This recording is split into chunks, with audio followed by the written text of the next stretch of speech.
Welcome to our channel, where we bring you the most inspiring and life-changing stories. Today, you are about to hear a story that is not just about success. It is about struggle, pain, determination, and the power of never giving up. This is the story of a young boy who had nothing, not a single penny, not a comfortable home, not even enough food to eat. A boy who lost everything at a young age, who had no one to help him, and who faced hunger, loneliness, and endless hardships. But that boy did not accept his fate. That boy refused to give up. He walked for 2 years, covering a distance of 470 kilometers with no money, no food, and no shelter. He faced storms, hunger, and exhaustion, but he never stopped. That boy later became the founder of the world's most powerful luxury brand, Louis Vuitton. How did he do it? How did a homeless, hungry boy become the creator of a billion-dollar empire? How did he turn his pain into power and his struggles into success? Everything in this story is true, every struggle, every success, and every detail. Watch the full story to truly understand the journey from nothing to ultimate luxury. Trust me, you won't regret it. This story isn't just inspiring. It's a powerful way to improve your English with engaging storytelling, rich vocabulary, and real-life lessons. You'll learn naturally while enjoying an incredible journey. Now, let's begin from the very start. In the year 1821, in a small village called Jaed, France, a baby boy was born into a poor family. His name was Louis Vuitton, but life did not welcome him with comfort or wealth.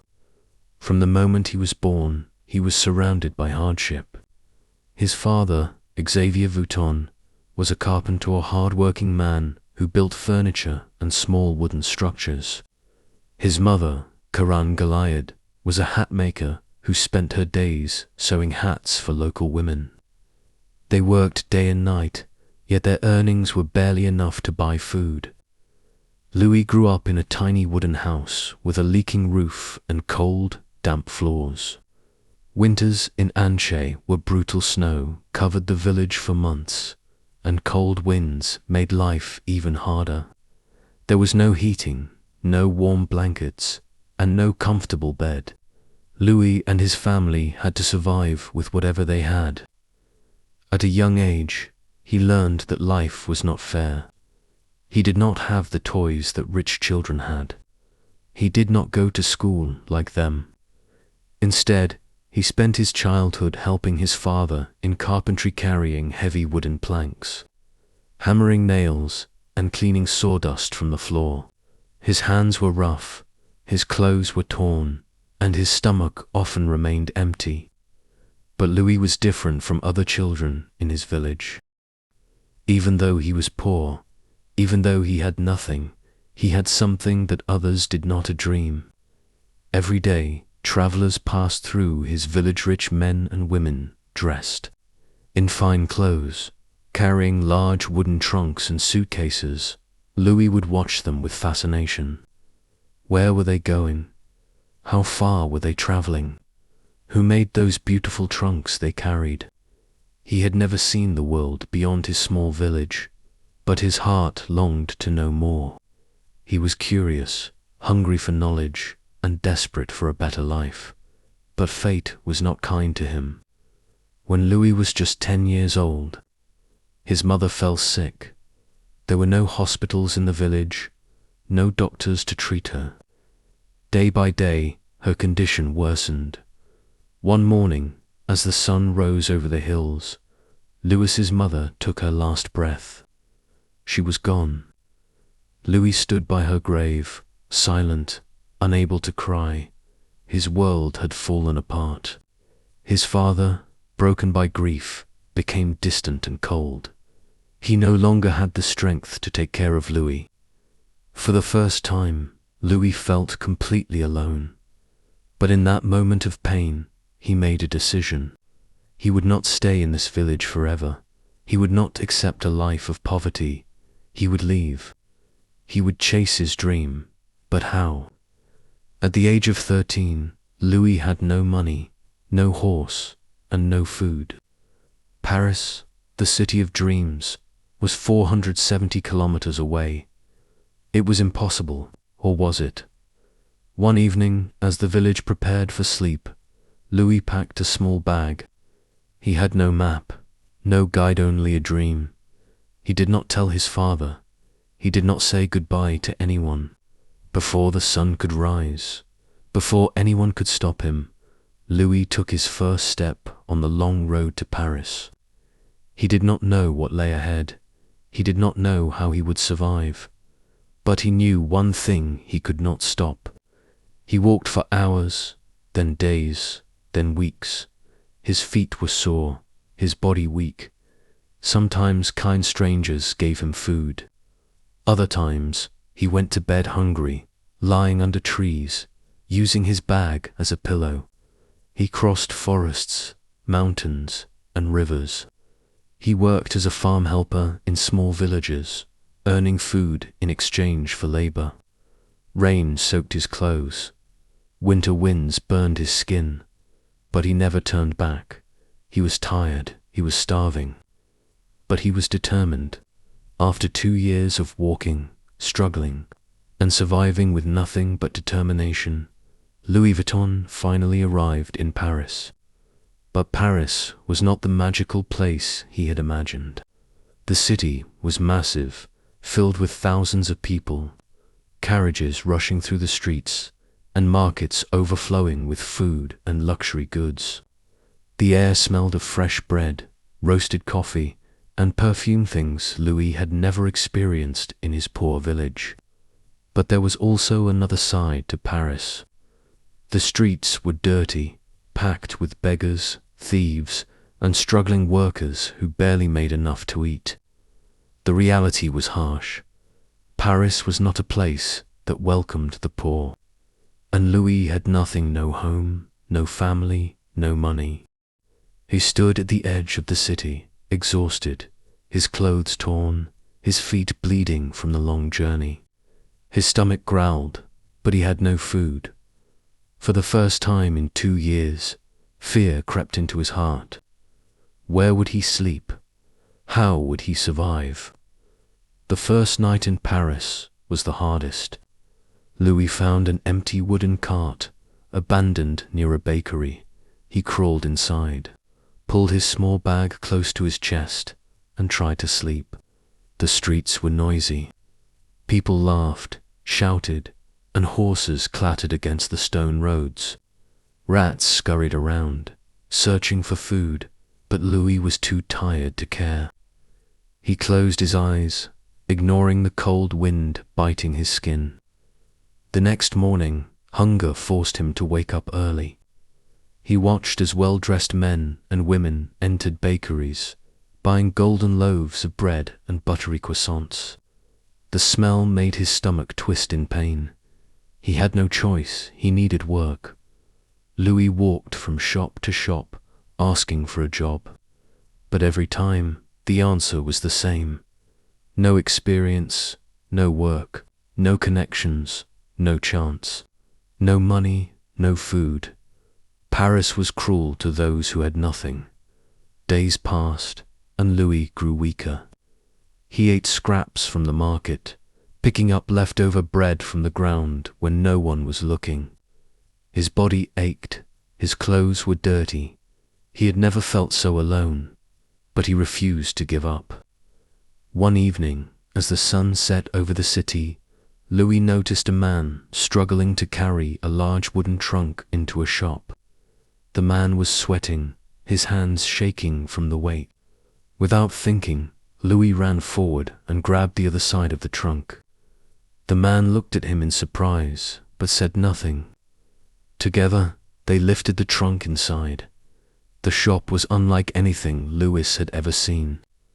Wooden trunks of all shapes and sizes lined the walls. Some were covered in leather, others decorated with brass locks and golden initials. It was a workshop, one of the finest in Paris. The owner of the shop, Monsieur watched Louis with sharp eyes. "You're strong for a boy your size," he said. "What's your name?" "Louis Vuitton, sir. What do you want?" Louis took a deep breath. This was his chance. "I want to work." Raised an eyebrow. "Can you make trunks?" Louis hesitated. "No, sir, but I can learn." The old man chuckled. "Everyone says that, but not everyone is willing to do the hard work." Louis's stomach clenched. He had come too far to be rejected again. "Give me a chance," he said, his voice firm. "I will work harder than anyone else." There was silence, then nodded. "Fine, you start tomorrow, but don't expect money yet. You work, you learn, and if you're good, then we'll talk about payment." Louis bowed. "Thank you, sir." He had done it. He had found a place to work. But this was only the beginning. The next morning, Louis arrived before sunrise. The workshop was freezing. The scent of fresh wood and glue filled the air. Tools were scattered across wooden tables, saws, chisels, and needles for stitching leather. Louis was assigned to sweep the floor, fetch tools, and clean up after the workers. At first, he didn't mind. He was just happy to be inside, away from the cold streets. But weeks passed, and he was still only doing basic tasks. He wanted to build. He wanted to create. One evening, after everyone had left, Louis stayed behind. He picked up a small wooden panel and began practicing. He hammered, carved, and stitched, imitating the work he had seen during the day. The next morning, noticed the piece. He lifted it, examining the clean edges and precise stitches. "Did you make this?" he asked. Louis nodded, nervous. Didn't smile, but he didn't scold him either. "From now on, you stay after work. I'll teach you." That night, Louis worked harder than ever. He learned how to shape wood, how to select the best leather, how to stitch with perfection. He watched the master craftsmen, memorizing their every move. Months turned into years. He was no longer just an apprentice. He was becoming a craftsman, and people started to notice. By the time Louis was 20 years old, his hands were no longer those of a poor village boy. They were the hands of a skilled artisan. He was faster than the other workers, more precise in his craftsmanship, and more creative with his designs. Nobles and wealthy customers began requesting him by name. "I want my trunk made by Vuitton. That boy makes the finest trunks in Paris." His reputation grew. He was no longer just a poor worker, he was someone valuable. One day, a woman entered the shop. She was elegant, wearing a luxurious silk gown and a pearl necklace, but it was her name that changed everything. She was Empress, the wife of Napoleon III, the ruler of France. She was not just another wealthy customer, she was royalty. Her silk gown shimmered under the golden chandeliers of the workshop. Her diamond earrings sparkled as she glanced around, unimpressed by the ordinary trunks lining the walls. But when her gaze fell upon Louis, her sharp eyes narrowed. "Are you the young craftsman they call Vuitton?" she asked, her voice smooth but commanding. Louis swallowed hard. He had worked for years perfecting his skills, but nothing had prepared him for this moment. "Yes, Your Majesty," he replied, bowing slightly. She studied him for a moment, then turned to Monsieur Marechal, the workshop's owner. "I need a trunk, but not just any trunk," she said.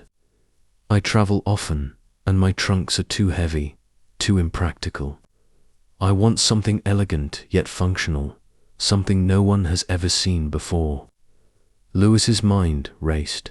This was his chance. If he impressed the Empress, his name would spread through the entire country. But if he failed, he would lose everything. Louis had seen the problems with traditional trunks. Back then, travel trunks were bulky, round-topped, and difficult to stack. They were covered in thick leather, making them heavy and impractical. Most importantly, they were not designed for modern travel. But Louis had an idea, something that had never been done before. He stepped forward, his hands slightly trembling. "Your Majesty, what if I create a trunk that is light, elegant, and stackable?" he said. "A flat-topped trunk covered in waterproof canvas instead of leather. It will be durable, easy to carry, and perfect for your travels." Silence filled the room. Looked at Louis as if he had lost his mind. No one had ever dared to change the traditional design of a trunk. But Empress tilted her head, intrigued. "A flat-topped trunk, canvas instead of leather," she repeated. "That is interesting. Can you do it?" Louis's heart pounded. "Yes, Your Majesty. I will create a trunk unlike any other." A small smile played on her lips. "Then do it, Vuitton. Impress me." For weeks, Louis worked day and night. He knew this was his moment to prove himself not just to the Empress, but to the entire world. First, he designed the frame. Instead of using the usual thick, heavy wood, he chose poplar wood, which was lightweight yet strong. Next, he replaced the traditional rounded top with a flat surface. This simple change allowed trunks to be stacked neatly, making them perfect for long journeys. But the biggest innovation was the material. Instead of using leather, Louis experimented with a waterproof try-on canvas, a light grey, durable fabric that resisted moisture and stains. It was unlike anything seen before. Days turned into weeks. Louis barely slept. His hands were covered in cuts and glue. He skipped meals, too focused on making the perfect trunk. When the final piece was ready, it was breathtaking. The canvas shimmered under the light, smooth and elegant. The brass locks gleamed, securing the trunk tightly. The craftsmanship was flawless. It was not just a trunk, it was a masterpiece. The day of the presentation arrived. Louis stood in the grand hall of the Empress's palace, his heart pounding.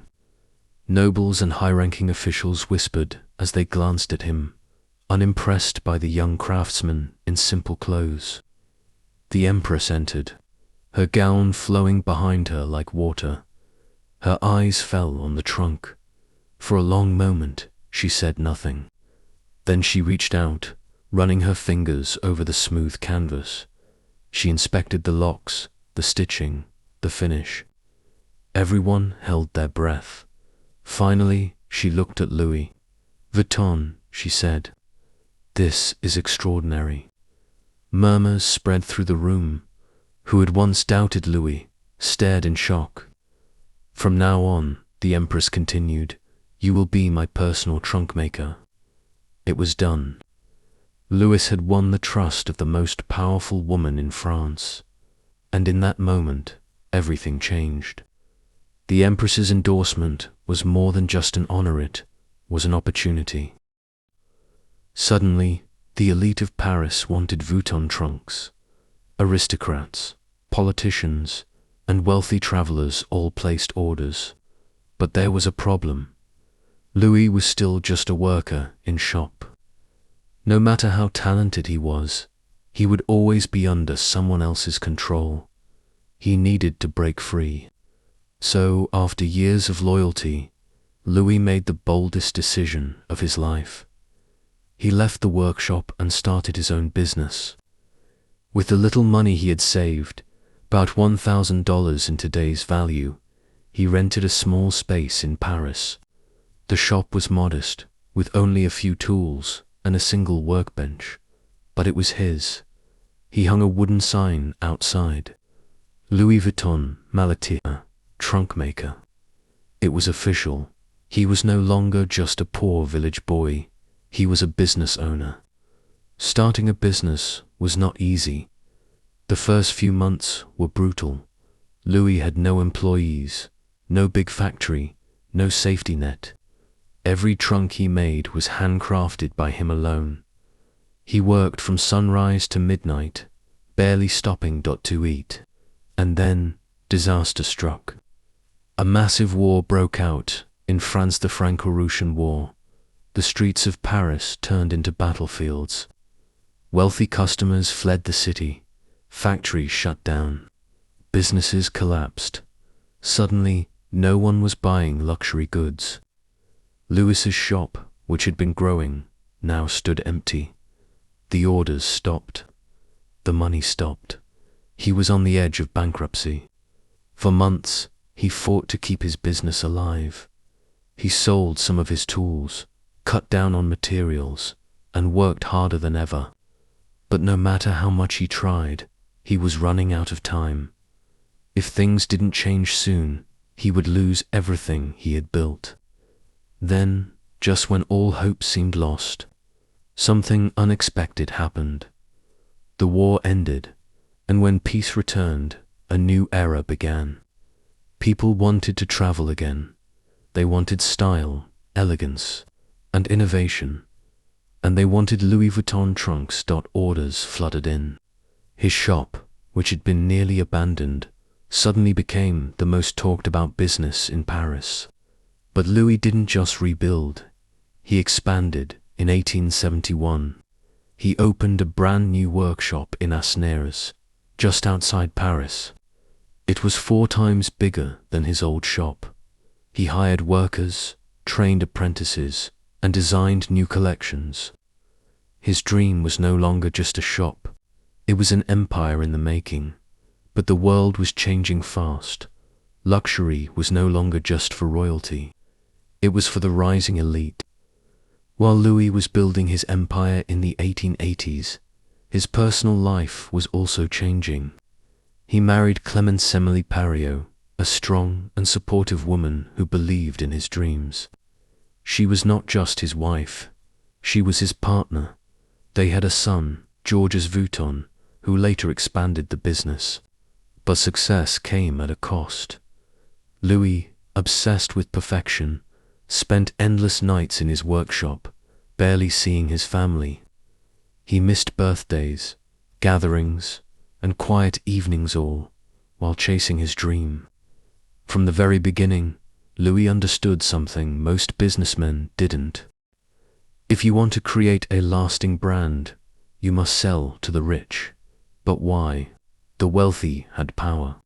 They influenced fashion trends and the desires of society. If aristocrats and high-status travelers used Vuitton trunks, everyone else would dream of owning one too. And there was another reason. Rich customers did not argue about price. They only cared about exclusivity.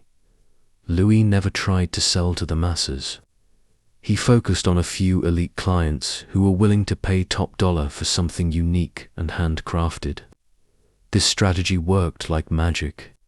Soon, not only nobles but also bankers, businessmen, and world travelers started ordering Vuitton trunks. Owning a Louis Vuitton trunk was no longer just about travel, it was a status symbol. Louis Vuitton had built an empire, but his journey ended in 1892 when he passed away, leaving his son Georges Vuitton in charge. Before passing away, Louis called Georges to his side and gave him one final lesson. Never sell cheap. Never sell to the masses. Our name must always stand for the best. If the world changes, we must change with it. But never lose what makes us special. Georges was young, ambitious, and determined to take his father's vision to new heights. He expanded Louis Vuitton beyond travel trunks, introducing handbags, cutlery bags, and luxury minibars that changed the world of high fashion. As his business grew, copycats appeared. Cheap imitations of his designs started flooding the market. Customers were being tricked into buying fake Vuitton trunks. Louis knew he had to protect his brand. He introduced the LV monogram in 1896 to stop counterfeits, making Louis Vuitton a name that only the wealthy could afford. Under Georges, the brand didn't just survive, it dominated the luxury market. But nothing lasts forever. Georges was aging. The empire was growing too big for one man. The world was changing fast. Automobiles, airplanes, and a new era of fashion were emerging. For decades, Georges had worked endlessly to expand the Louis Vuitton brand. He introduced leather handbags and accessories that became a status symbol. He opened stores internationally, making Louis Vuitton a global name. He protected the brand's exclusivity, ensuring that LV remained a luxury reserved for the elite. But in the 1930s, Georges faced his greatest challenge yet. His health began to fail. Years of stress, constant innovation, and global expansion had taken a toll on his body. By 1936, Georges Vuitton passed away, marking the end of an era. The question now was, who would continue the empire?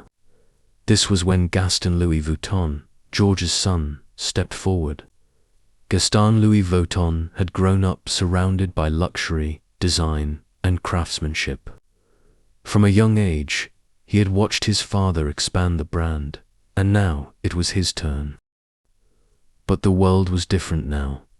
The Great Depression, 1929 to 1939, had destroyed businesses worldwide. The rise of automobiles and airplanes meant that traditional travel trunks were losing their importance. The fashion industry was changing. People wanted more than just luxury luggage. Would Louis Vuitton survive this new era? Gaston knew that if the company didn't adapt, it would die. So he made bold moves. Expanding beyond travel bags, he introduced small leather goods, purses, and accessories. Creating luxury handbags, he focused on high-end handbags that weren't just for travel, but could be used in everyday fashion.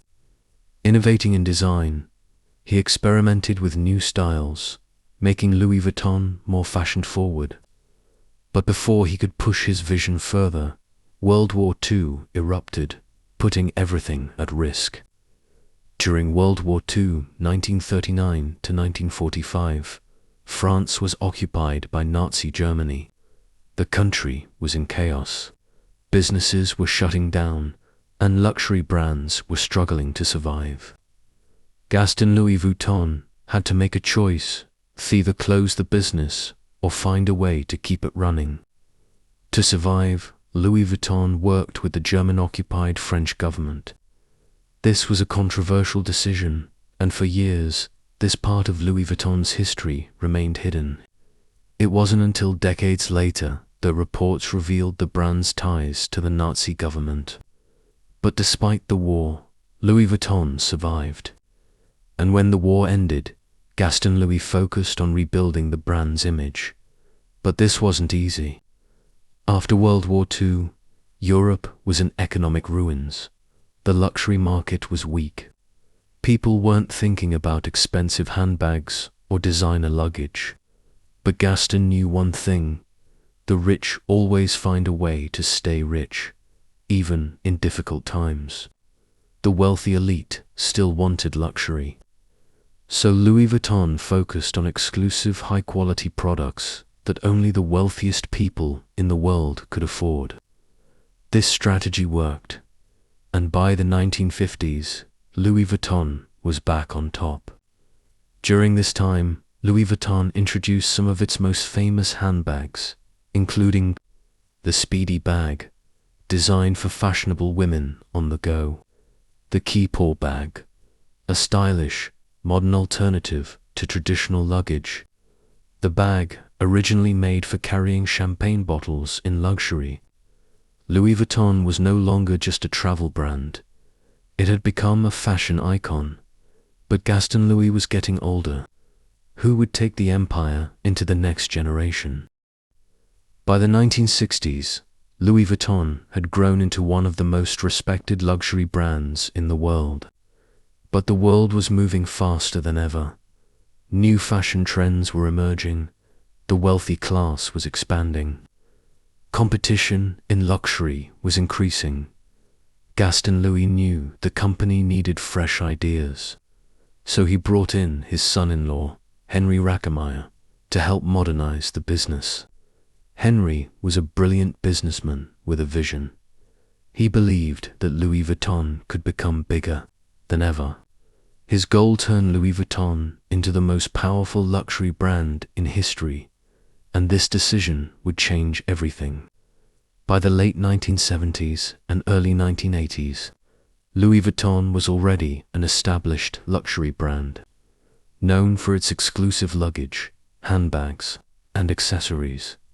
But it was still operating like a traditional family business. The world was changing, and if Louis Vuitton wanted to dominate, it needed a new strategy, a new vision, and a new kind of leadership. This was when Henry Rackemeyer stepped in. Henry Rackemeyer wasn't a designer, and he wasn't a traditional businessman. He was a visionary when he took control of Louis Vuitton. He saw one thing clearly. This wasn't just a brand. It was an untapped gold mine waiting to explode into a billion-dollar empire. But there was a problem. At that time, Louis Vuitton was selling only to a small group of elite customers in Europe. It was respected, but not yet a global powerhouse. So Henry made bold, risky moves that would change the history of luxury forever, expanding to the richest markets. Instead of just selling in France, he pushed into the US, Japan, and the Middle East, places where the wealthiest people in the world were hungry for luxury. Raising the prices. Henry knew one thing. The more expensive an item is, the more people desire it. He increased prices to levels that only the rich could afford. A Louis Vuitton handbag wasn't just an accessory, was a symbol of status. Luxury shopping experience. Louis Vuitton stores were no longer simple shops. They became palaces of luxury where customers felt special. Every store had private shopping areas, champagne service, and VIP treatment. But this was just the beginning. Louis Vuitton wasn't trying to sell to everyone. The brand targeted the top 1% of the world, the millionaires, billionaires, celebrities, and royalty. This was why they introduced limited edition bags, exotic leather products, and even private made-to-order collections. Some of the most exclusive Louis Vuitton products included crocodile skin handbags. Some LV bags are made from real crocodile leather, making them extremely rare and expensive. Prices for these bags start at $50,000 and can go up to $100,000 or more. Python and ostrich skin bags. These bags are handcrafted using python, ostrich, and other exotic skins, making them not just accessories, but collector's items. Custom minibars and cutlery bags. Louis Vuitton even introduced luxury minibars and cutlery bags for the ultra-rich.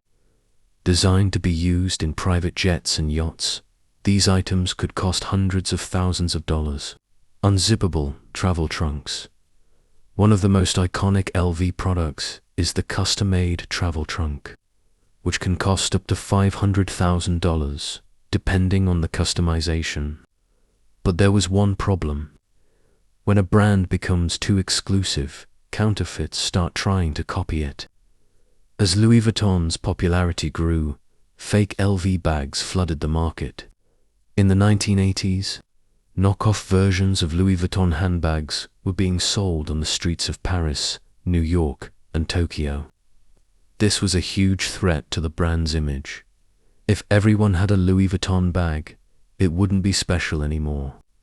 So Henry Rackemeyer launched one of the biggest anti-campaigns in history.